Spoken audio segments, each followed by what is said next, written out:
Hi guys, welcome back to the free Epic game review, where we do a quick look at the free Epic game to determine whether it's worth your time or money. Today we are looking at GRIME, a 2D adventure RPG. Alright, let's get this out of the way. This game clearly draws a lot of inspiration from Metroidvanias and the Souls series of games, but today we're going to leave that kind of language off the review table. That's right, we're not going to talk about this game in lieu of its predecessors because honestly it deserves to not have its brand propped up by its sources of inspiration, because I believe this game can stand up on its own. So let's start things off with the story. The story of this game is, well, you're this character who was dropped by some stone statues making some sweet breath love, and then your character pops into existence. Kaboom! There he is. Falls on the floor, you crawl to the right and get some opening credits, and here we go, ready to start the game. So what exactly are we? Oh, don't worry, that's easy. We're half of a statue with a black hole for a head. Yep. I can't exactly say where the source of inspiration for this came from. I mean, was it that he had all these abilities and like a black hole for the head was the only thing that was going to make sense? Or was it more like, oh, this is a cool character design and let's give him a bunch of cool black hole abilities?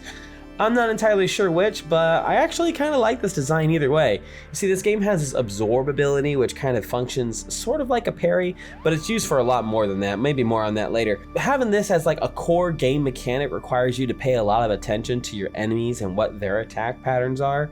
And the design of the character kind of like flashes around that head, makes it really clear where your hitbox is at. It's got the bright colors around the sphere shape and the black center.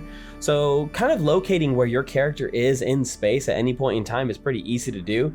And since, like I said, this absorb ability requires you to react a lot to the enemies, your eyes are going to be focused on the enemies. And therefore you're going to want to have only peripheral vision of your character. And this actually suits that really well. So I'm going to say, hey guys, great job on the character design. I mean, honestly, very well done. So the gameplay is kind of one of those games where they don't really give you a whole lot of information on what to do. Like the tutorial is kind of like, okay, here's a couple of like button presses. But at the end of the day, the game is about killing bad guys, killing bosses, getting to objectives, getting new power-ups, and then learning how to get better with your character.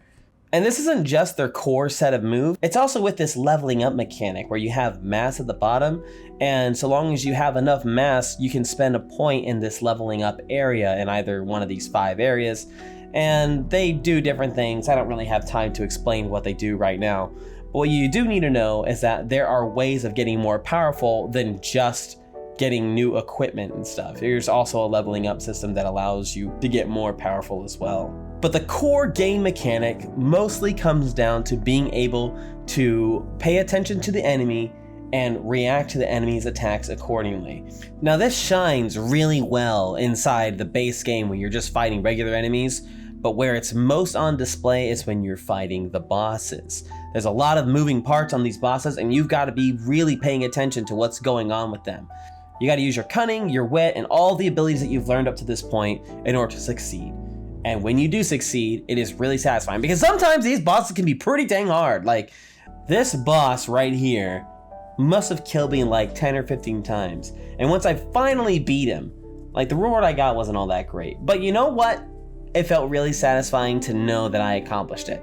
This is one of those games that has completely mastered the difficulty curve in a game, where it's not so challenging that it feels like it's all your fault, because as you master the game's mechanics, you can just like absolutely dumpster all over these bad guys. So yeah, they really did a great job with the difficulty curve as well.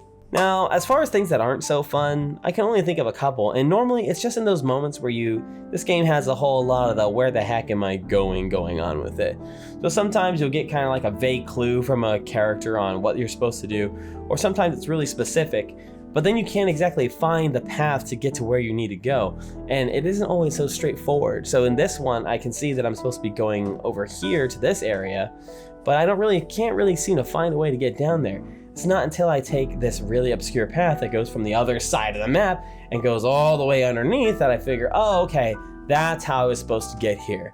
But that's really all the unfun things that happen in the game. Like there are a ton of physics, movement, creative environmental obstacles for you to best throughout your gameplay that makes it really satisfying and fun.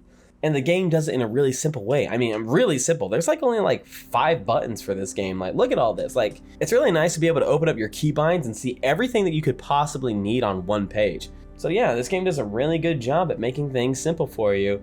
And maybe in a more thorough review of the game, I'd go into a lot more detail on this stuff. So say, like how the game devs care enough to like let you know what specific damage you're going to be doing with a weapon that isn't always all that, where games normally aren't that clear in their item descriptions on how well a weapon's going to perform. This game really makes an effort to impress you in those areas, and I can really appreciate that. Anyway, let's head on over to the verdict. I believe that GRIME Tinge of Terror deserves all 3 of these rankings. Yeah, you should be getting this game while it's free, and all the DLCs are actually just free update patches. And these aren't just bug fixes. I'm gonna quickly scroll through each content patch and what it offers you in the game. Did you see all that? Like, damn! The only extra thing you can pay for is like the Steam soundtrack, and you know, why the heck would you want that? And even if you were to miss it while it's free, it's still only like 25 bucks and probably will go on sale again for like 15 bucks.